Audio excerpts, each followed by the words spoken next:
A groundbreaking discovery by MIT scientists has the potential to revolutionize global nutrition and address a critical health issue. 2 billion people worldwide suffer from iron deficiency, leading to devastating consequences like anemia, impaired brain development in children, and higher infant mortality. But here's where it gets controversial. Traditional methods of fortifying food with iron often fall short, causing a metallic taste and degrading during storage or cooking.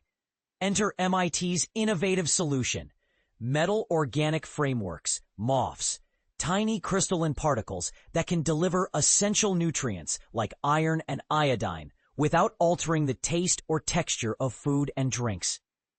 These MOFs can be sprinkled onto various staples, from bread to coffee, providing a seamless and context-independent solution.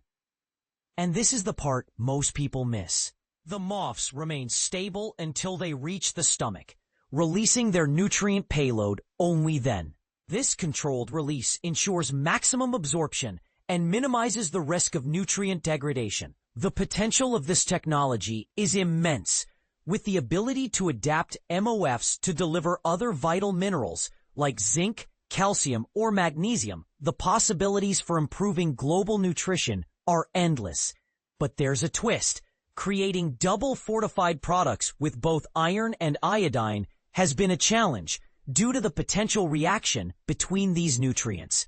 However, MIT researchers have successfully incorporated iodine into their MOF particles, demonstrating that the minerals can coexist without interfering with each other. The team is now developing innovative solutions, such as iron and iodine-fortified coffee and beverages, and even a double-fortified salt. These advancements have the potential to make a significant impact on global health, particularly in developing regions. So, what do you think? Is this a game changer for global nutrition? Or are there potential drawbacks we should consider? Share your thoughts in the comments below.